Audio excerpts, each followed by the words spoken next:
नमस्कार मित्रांनो, मंथन चॅनल मध्ये आपलं स्वागत आहे.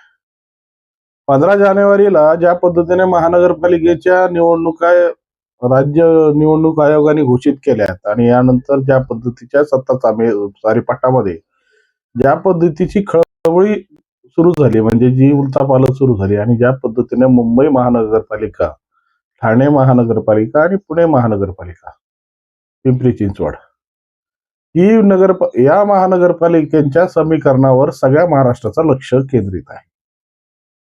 खऱ्या अर्थाने या महानगरपालिका सध्या ज्या पद्धतीच्या प्रकाश होतात आहेत, ज्या पद्धतीच्या चर्चेच्या गुरफट्यात आहेत ना, त्यामुळे या महानगरपालिकेत निश्चितपणे काय भूमिका जनता घेईल आणि राजकीय समीकरणामध्ये, राजकीय परिपाठामध्ये कशा पद्धतीची सूत्र वापरण्यात येतील याकडे सगळ्या महाराष्ट्राचं लक्ष अवलंबून आहे.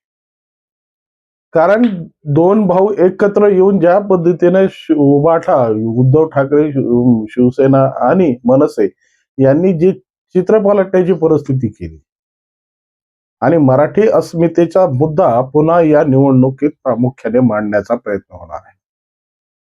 तर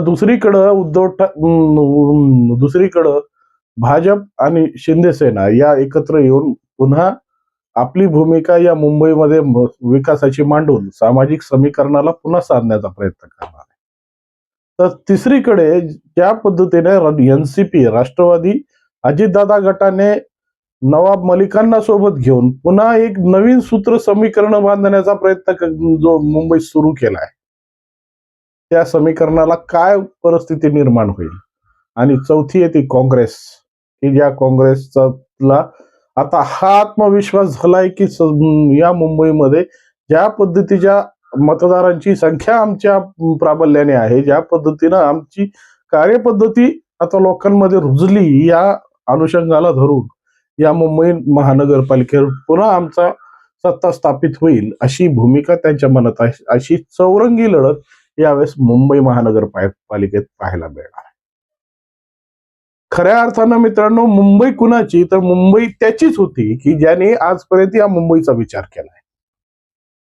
बाळासाहेब ठाकरेंनी ज्या पद्धतीने या मुंबईच्या विकासाच्या संदर्भात आणि मुंबईमध्ये मराठी माणसाची जी भूमिका आहे ती स्पष्ट मांडण्याचा प्रयत्न केला, तेव्हा मुंबईनं बाळासाहेबांच्या बाजूने कौल दिला आणि संपूर्ण मुंबईची सत्ता समीकरण हे स्वर्गीय बाळासाहेबांच्या आधिपत्यात आली. कारण की त्यावेळेस शिवसेनांमध्ये जशा पद्धतीच्या भूमिका होत्या आणि ज्या पद्धतीची कार्यप्रणाली होती, जर त्या कार्यप्रणालीचा आज विचार केला तर आज एकही राजकीय पक्ष त्या भूमिकेत दिसत नाही. इवन शिवसेना सुद्धा. आता सगळेच पक्ष हे कॉर्पोरेट पक्ष झालेली आहेत, धनदांडग्यांची पक्ष झालेली आहेत. इथं सर्वसामान्य कार्यकर्त्याला महत्वापेक्षा इथला जो इन्व्हेस्टर आहे, जो धनिक आहे, याला जास्त महत्व प्राप्त झालेलं आहे. बाळासाहेबांनी नेमकं तेच हेरलं होतं. आणि जे सर्वसामान्य लोक आहेत की जे रिक्षा चालवतात, जे रस्त्यावर आपलं गाडा लावून पोट भरतात, जे लोक सामाजिक समीकरणामध्ये धडपडी आणि मराठी अस्मितेचा ज्यांच्याकडे वाण आहे, अशा सर्वांना संधी देऊन बाळासाहेबांनी ही महाराष्ट्रात रुजवलेली शिवसेना ज्या पद्धतीने कॉर्पोरेट भूमिकेत घसरली ना, ती कॉर्पोरेट भूमिका पुन्हा या मुंबईच्या समीकरणामध्ये सिद्ध होईल का, हा सगळ्यात मोठा प्रश्न. ज्या धोरणांचा विरोध करून राज ठाकरे हे शिवसेनापासून विभक्त झाले,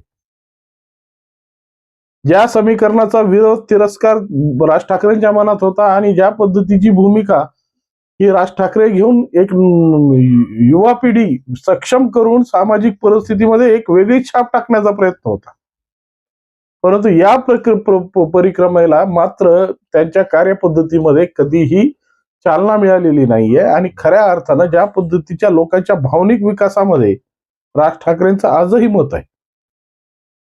कारण की जेव्हा राज ठाकरे बोलतात तेव्हा हजारोंची गर्दी तयार होते, पण मतात ते रूपांतर होत नाही. हा सगळ्यात मोठा मुद्दा आहे. कारण की राज ठाकरेंच्या भूमिका आजही समाज पटलावर त्याच पद्धतीनं आहेत की ज्या पद्धतीने शिवसेनेत होत्या. एखादं आंदोलन असेल तर आंदोलनाला कशा पद्धतीने सक्षमीकरण द्यावं आणि त्या प्रश्नाला कसा तोडगा काढावा हे राज ठाकरेंकडे चांगलं गमक आहे. पण सत्ता समीकरणामध्ये ज्या सत्तेच्या चाव्या फिरवण्यासाठी ज्या पद्धतीच्या भूमिका मतदारांपर्यंत पोहोचायला हव्या, ज्या कार्यप्रणालीमध्ये मतदार हा आपल्याकडे आकर्षित करायला हवा, तो आकर्षण मात्र राज ठाकरेचं तिथे कमी पडत आहे. अशा पद्धतीने ही झालेली दुहेरी युती, म्हणजे ही युती मुंबईच्या मध्ये ठाकरे ब्रँडला अस्तित्वात आणण्यासाठी किती सक्षम ठरेल, हा सगळ्यात मोठा मुद्दा आहे.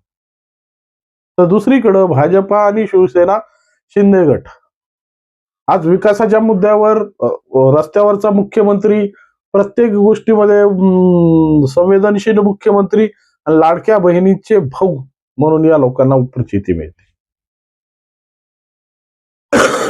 ज्या पद्धतीने देवाभावांनी या सत्ता समीकरणामध्ये सामाजिक परिस्थिती जपण्यासाठी आणि सर्वसामान्य लोकांच्या प्रश्नाला एक चांगल्या पद्धतीची भूमिका देऊन मुंबईमध्ये ज्या पद्धतीच्या भूमिका आखण्यात आल्या आणि विकासाची धोरणं हे समाज पटलावर मांडण्याचा प्रयत्न केला, तर दुसरीकडे लाडक्या बहिणीसारखी योजना अंमलात आणून शिंदे साहेबांनी जी भूमिका बदलली आणि खऱ्या अर्थानं ज्या पद्धतीच्या शिवसेनेच्या भूमिकेत शिंदे साहेब आहेत की ज्या पद्धतीने काँग्रेस सोबत अनैसर्गिक युती करून उद्धव ठाकरेंनी मिळालेलं मुख्यमंत्री पद हे जे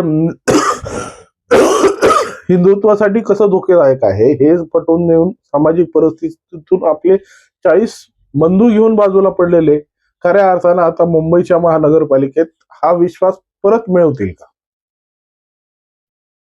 नवाब मलिकांवर अतिरेक्यांच्या सोबत संबंध बाळगण्याचा जो आरोप ठेवून त्यांना जो तुरुंगवास झाला आणि त्या तुरुंगवासात सुद्धा ते मंत्रिपदावर कायम होते,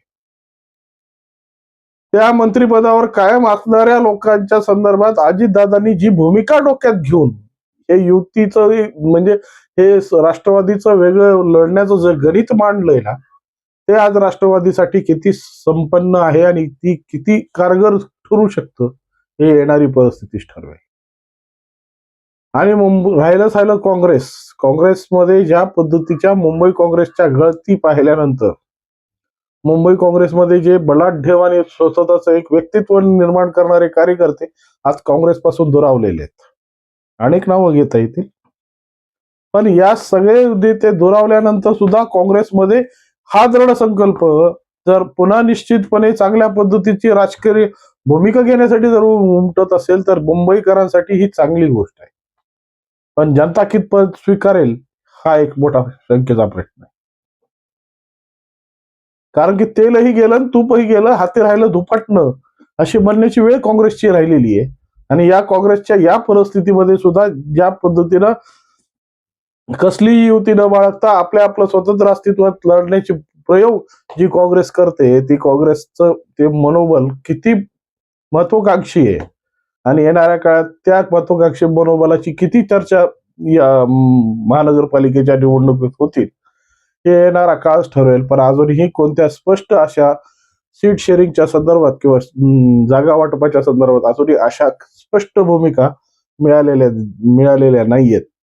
जरी उद्धव ठाकरे गट आणि मनसेमध्ये 40-60चा फॉर्म्युला अंमलात येईल अशी जरी चर्चा असेल, पण जोपर्यंत त्या संयुक्त पत्रकार परिषदा घेऊन हा विषय पूर्णपणे स्पष्ट करत नाही, तोपर्यंत ह्या सत्तेच्या समीकरणामध्ये या युत्या किती कारगर आहेत आणि या युतीच्या माध्यमातून मुंबई महानगरपालिकेतून काय निवडणुकीचे चित्र तयार होतील ते येणारा काळच ठरवेल.